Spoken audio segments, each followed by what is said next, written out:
Alors, nous allons dans cette nouvelle leçon voir l'étude d'une semelle jumelée. Ok, donc une semelle jumelée, c'est tout simplement une semelle qui est redimensionnée pour deux fûts en haut, notamment pour deux poteaux, ok, en haut, qui est le cas que nous avons ici. Donc, il est généralement utilisé, notamment dans les cas où nous avons des poteaux qui sont assez proches. Par exemple, on peut effectuer le dimensionnement des deux poteaux voisins et nous constatons tout simplement que les dimensions des semelles se retouchent. Ok. Dans ce cas, on pourrait, par exemple, sélectionner ces deux nœuds d'encastrement de ces deux poteaux et dimensionner une même semelle pour eux deux. Ok, dans ce cas, ça serait plus économique en termes du béton et en termes notamment de la mise en œuvre. Ok. Un autre cas, le plus courant, dans lequel nous utilisons la semelle jumelée, ok, c'est lorsque nous prévoyons des joints de dilatation pour notre bâtiment. Donc, on se rappelle tout simplement que les joints de dilatation, c'est pas toute autre partie de la structure, mais sauf les semelles restent communes aux deux parties de la structure différentes. Donc, bien évidemment, juste pour nous rappeler ici, quelques notions des joints, ok. Donc déjà le DTU 13,12 nous définit ici quelques joints. Dans le bâtiment, généralement, nous avons deux types de joints, des joints de rupture, c'est un appel, joint de tassement, ok, et des joints de dilatation.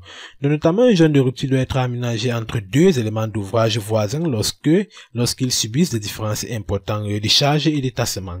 Donc, il en est de même lorsque le sol présente un changement brusque de compressibilité ou sous un même ouvrage, ok.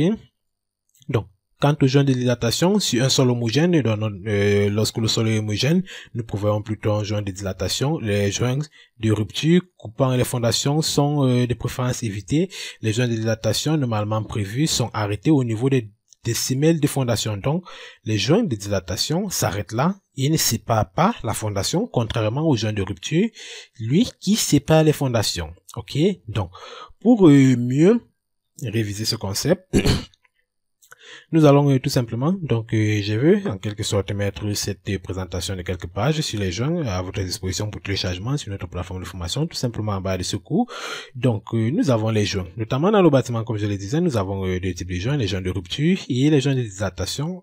Donc comme le DTU 13,12 nous l'a déjà défini, le joint de rupture est aménagé entre deux ensembles d'ouvrages voisins lorsqu'ils existent des charges de structures très différentes, ok, des terrains avec changement brusque de compressibilité. Donc, imaginez donc, vous avez donc un terrain à construire, donc disons, nous avons là, ok, voici votre surface à construire, et suivant les plans architecturaux, ok, nous avons une section de notre bâtiment qui serait à deux niveaux. Donc, par exemple, nous avons cette partie ici, ok, qui serait, disons, à 4 niveaux, ou alors 5 niveaux, ok, nous avons une partie ici qui serait à 4 niveaux en hauteur, et nous avons cette partie ici qui sera à 2 niveaux en hauteur, ok. Donc, par exemple, j'ai illustré ici, je prends là un crayon, donc par exemple, vous avez un R+5 ici, ok. De ce côté, vous avez par exemple un R+1 ou alors un R+2, mais tous constituent un même ouvrage. Donc, c'est un ouvrage, c'est-à-dire en élévation, on aurait quelque chose comme ça. Si je prends là un bic, ok, je prends un crayon, je vais prendre, disons, une couleur rouge. Donc, c'est-à-dire en élévation, nous avons quelque chose comme ça. Ok, juste pour illustrer. Voilà, c'est toute une structure, mais là, nous avons par exemple 6 niveaux, un R+1, alors que là, nous n'avons que 2 niveaux. Ok, donc nous avons donc, et comme je dis, ça constitue bien évidemment toute une structure, nous avons donc des changements, des charges, comme nous le dit ici, nous avons des charges de structure très différentes, ok, donc nous avons donc des charges de structure très différentes, bien évidemment, les charges qui arrivent à la fondation ici seraient très largement supérieures à ceux-ci. Donc, si nous dessinons un diagramme de contrainte là, nous allons voir que les charges de cette structure seront bien évidemment supérieures à cela. Donc, dans ce cas, pour donc éviter des retassements différentiels, ok, on prévoit des joints de rupture. Donc, des joints de rupture, on va peut-être, lors de la conception, ok, les mettre là. Ce joint coupe toutes les parties de la structure jusqu'aux fondations. Ok, donc nos différentes structures fonctionnent de manière fonctionnelle, de manière structurelle. Ils fonctionnent quasiment isolés, ok, mais de manière fonctionnelle, c'est une même structure. Donc nous allons donc prévoir un joint de rupture, par exemple là, ok, pour séparer ces deux structures, puisque nous avons un très grand changement des charges. Donc là, c'est très important, surtout lors de la mise en œuvre, pour éviter notamment des tassements différentiels au niveau des fondations. Donc c'est très important. Et l'autre cas, lorsqu'on prévoit également des joints de rupture, c'est lorsque nous avons des terrains avec changement brusque de compressibilité. Donc imaginez donc, comme je disais encore, voilà donc votre terrain à construire. Ok, je prends là par exemple ici, et vous procédez donc aux essais géotechniques, et après les essais géotechniques, disons, vous effectuez les périmètres dynamiques lourds à ces différents points-là. Ok, et après les résultats géotechniques vous donnent les contraintes du sol assez bonnes, par exemple de ce côté, ok, ou alors de ce côté, par exemple de ce côté, vous avez par exemple des contraintes du sol, par exemple une contrainte admissible, par exemple de 0,4 mégapascal, ok, alors que de ce côté, vous avez des contraintes assez minables de sol de 0,1 par exemple mégapascal. Ok, là nous avons des changements dans la compressibilité du sol, dans la qualité du sol, nous avons un changement brusque. Ok, donc il faut donc prévoir des joints de rupture pour que les deux structures fonctionnent de manière isolée. Ok, ils seront donc calculés indépendamment, ils seront donc étudiés indépendamment, mais de manière fonctionnelle. C'est une même structure. Donc là, c'est très important. Ok, surtout lorsque nous avons également des projets, nous pouvons avoir des projets hôteliers que nous voulons par exemple modéliser dans le logiciel robot. Ok, par exemple, vous imaginez des hôtels que nous avons. On peut avoir cela. Ok. Donc voilà, je vais prendre mon crayon comme d'habitude. Nous pouvons avoir des choses comme ça. Ok.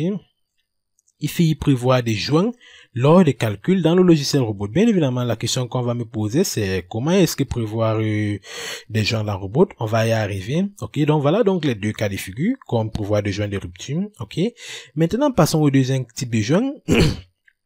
Donc comme je le disais, le joint de rupture, c'est pas tout jusqu'au niveau des fondations. Donc là, c'est très important. Maintenant, le joint de dilatation. Le joint de dilatation, lorsque le sol est assez uniforme, ok, on prévoit plutôt des joints de dilatation, et ces joints sont importants puisqu'ils permettent d'éviter les désordres, notamment du béton, comme les retraits et les déformations. Donc, il y a beaucoup de paramètres qui interviennent pour la disposition, pour la prise en compte de ce joint, les joints de dilatation, mais le paramètre le plus courant, c'est lorsque notre bâtiment est assez long, ok, donc déjà, lorsque le bâtiment est assez long, par exemple, vous pouvez avoir un bâtiment là, qui fait environ 40 mètres. Donc, on a là, par exemple, là, la distance est ici. Voilà. C'est par exemple 40 mètres. Ok, nous avons des bâtiments très longs, 40 mètres, sur un sol uniforme. Donc, nous avons sur un sol uniforme. Donc, il faut donc prévoir, par exemple, des joints des joints de dilatation, tout simplement pour éviter les déformations et les retraits de béton. Donc, bien évidemment, je vous conseille il y aura beaucoup de conditions qui entrent dans le positionnement de ces joints de dilatation, les espacements ou les espacés, mais juste avec déjà quelques notions, un espacement d'environ 25 mètres suffisant, donc en moyenne. Donc par exemple là, si j'ai 40 mètres, donc je peux décider, ça dépend également de la disposition architecturale de notre structure dont nous avons. Donc je peux décider par exemple à 25 ou alors 20 ou 30 mètres là, je peux avoir mon joint de dilatation. Donc je rappelle tout simplement que le joint de dilatation va donc séparer toutes les autres parties de la structure, ok, mais les fondations seront communes, ok, donc la structure serait donc comme ça, ok, au niveau des poteaux, ils seront séparés, au niveau des poutres, ils seront séparés, et tout cela longrine, mais au niveau des fondations, nous avons donc deux poteaux pour lesquels nous allons dimensionner une fondation. Cela nous ramène donc au concept de semelle jumelée. Ok, voilà donc le cas courant que nous allons utiliser la semelle jumelée. Par exemple, nous avons donc ces deux poteaux pour lesquels nous allons dimensionner une même fondation, la semelle jumelée. Donc là, c'est très important. Donc, j'ai également mis sur PDF quelques petits démonstrations. Donc, vous voyez, des joints peuvent être en polystyrène. Vous voyez, nous avons là deux poteaux qui sont quasiment séparés par un joint en polystyrène ici. Là, nous avons le joint de redilatation. Ok. Vous voyez, les structures, ils sont des mêmes bâtiments, mais de manière structurelle, ils fonctionnent différemment. Vous voyez, par exemple, même au niveau des longues grines, que ce soit des poutres, on va tous les séparer. Malheureusement, je n'ai pas un schéma au niveau de la semelle ici, mais en bas, au niveau de la semelle, ça serait tout simplement une semelle qui serait dimensionnée pour ces deux poteaux. Ok, donc la semelle ne serait pas séparée. Contrairement au joint de rupture, cette rupture va aller jusqu'à la semelle pour quasiment séparer les deux bâtiments, mais pour le joint de dilatation, c'est en une semelle et la semelle est commune pour les deux structures. Donc là, c'est très important à faire la différence. Ok, donc on va donc revenir sur Robot et comme je disais, on va bien évidemment me poser la question, comment est-ce que donc modéliser ces joints dans Robot? Donc c'est très facile, on va tout simplement prévoir des espacements au niveau des lignes de construction égales à l'épaisseur des joints. Donc si nous avons à partir, nous avons par exemple un joint de 2 cm. Ok, je vais venir là en vue X, Y, je vais disons venir là sur la base. Ok, je prends par exemple la ligne de construction numéro 5. Disons par exemple, je dois prévoir un joint qui doit séparer, ok, un joint de dilatation qui va me séparer cette partie de la structure avec cette partie de la structure. Ok, ce que je vais simplement faire, c'est que je vais tout simplement modéliser les deux structures séparées d'un robot avec l'espacement égal à l'épaisseur du joint. Donc, supposons que j'ai un joint d'épaisseur, disons 3 cm. Ok. Donc, ce que je vais faire, je vais illustrer ici. Par exemple, je voudrais que si j'ai un poteau ici, si j'ai mon premier poteau là, je vais prendre un noir. Je vais continuer avec rouge. Si j'ai mon premier poteau là, ok. Voilà son centre là. Je voudrais que, bien évidemment, l'espacement, si que je suis en train de laisser ici, si c'est les 2 cm, 3 cm autant pour moi, ça dépend tout simplement de l'épaisseur commerciale que vous obtenez. Donc, supposons que j'ai un poteau, disons, de 20, épaisseur 20 ici, ok, et également l'épaisseur ici c'est 20. Voilà, ça c'est difficile avec la souris, ok, donc, voici la ligne de construction numéro 5. Ok, je voudrais créer une nouvelle ligne de construction ici, qui sera une nouvelle ligne de construction numéro 6. Donc, quel est le décalage entre les deux lignes de construction à prendre en compte? Ça serait, bien évidemment, ça serait 10 cm plus 3 cm plus 10 cm, donc un total de 23 cm. Ok, donc là, c'est très important. Je vais donc venir sur Robot.